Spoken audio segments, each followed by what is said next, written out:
Welcome to Speak Anyway, speaking tip number 14. Who are you speaking for? Now, this has the potential to be a really long video, but I'm going to try to keep it short because I'm speaking for you. And just how much time do you have right now, anyway? Wherever you happen to be watching this, maybe you're at work, maybe you're on the bus or on the train going to work, who knows? Maybe you're sitting at home and you don't mind listening for an hour. But no, I'm going to try to keep it short. The key is when you are speaking that you need to know who you're talking to, why you're talking to them, and even more importantly, why they are listening to you. A lot of people will say, you've got a message and people need to hear it. And that's true. But only if your message is a message that people want to hear. Maybe they need to hear it, but do they want to hear it? Can you make them want to hear it?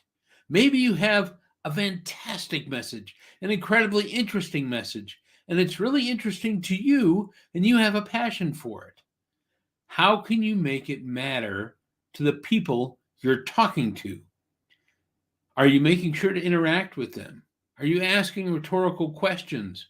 Are you checking in with them so that they can see themselves within the stories you're telling, so they can think for themselves about some of the decisions you might be making in your speech when you're talking about stories where you had a choice?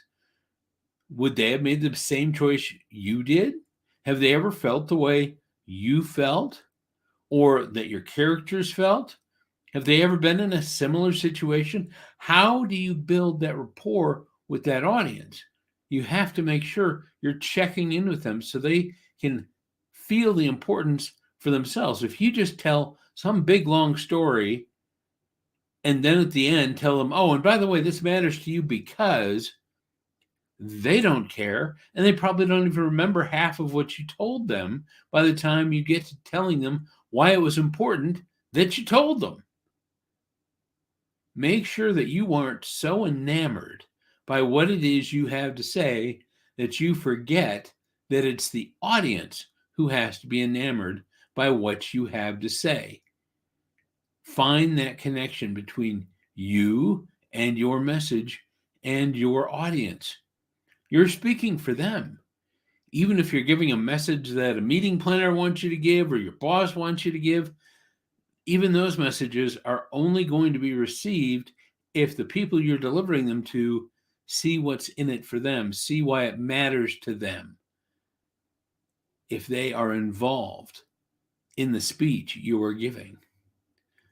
So I hope you found some value in this. There may be a lot of questions you have and how you can do this. I'm going to probably try to talk about some different ways we can interact with the audience, connect with the audience in future videos.